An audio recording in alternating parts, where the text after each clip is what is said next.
Lisa von Drasek, and we're here today to talk about a very special book, The New Mediterranean Table. And the reason I'm talking and not the librarian in charge of the collection is because not in the index. She stole my book. I stole her book. Okay.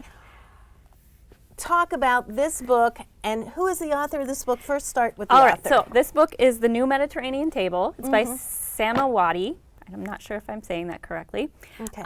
And he is a local chef. He has 2 restaurants in Minneapolis, Saffron and the World Street Kitchen.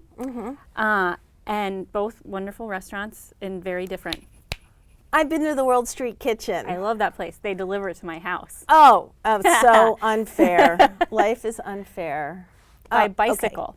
Okay. Anyway. Anyway, there you go. So this is his cookbook, and it's beautiful. It has great recipes, but it's also one of those great gift cookbooks because the photography is just beautiful in it.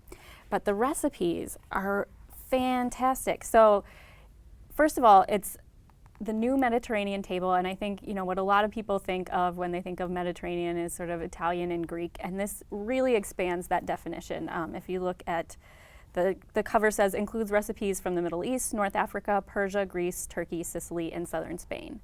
So you're getting a lot more flavors, a lot more different foods in here than what you'd see in a lot of other Mediterranean cookbooks.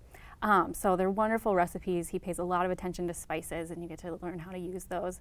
And the story behind this is great. In reading to the introduction, he talks about growing up in this family that loved to cook, and they actually lived in Palestine, and were his family actually was compiling an encyclopedia of Palestinian recipes, and had done all of this work on it, and then were forced to leave in 1990 during the first Gulf War, and that book stopped.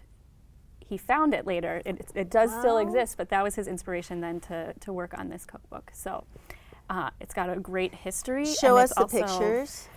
Yeah. Mostly my concerns when looking and glancing at a cookbook of cuisines that I'm not that familiar with are where do I find the ingredients? Does he help us with things like preserved lemons?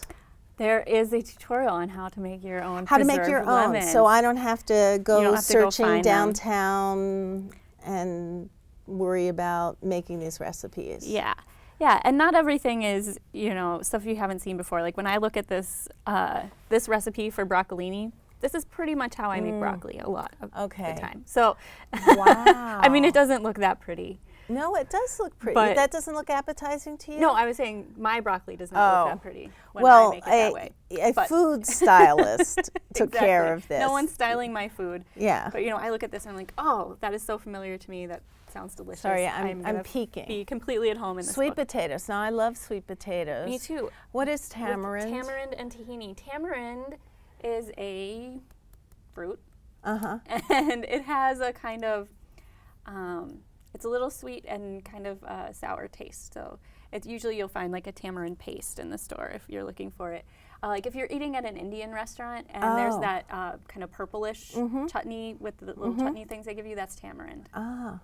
So I get this book and I'm thinking this is really terrific. If I have any questions about ingredients and things like that, are you my reference librarian? Sure. So anyone has access to, what is your collection? It's the Doris Kirshner Cookbook Collection. And so people who have questions about cookbooks or ingredients, you are food sciences, yes? Yes. So you would be my reference librarian if I was wondering about what preserves a preserved lemon. Okay then, I will keep in touch. All right, thank you.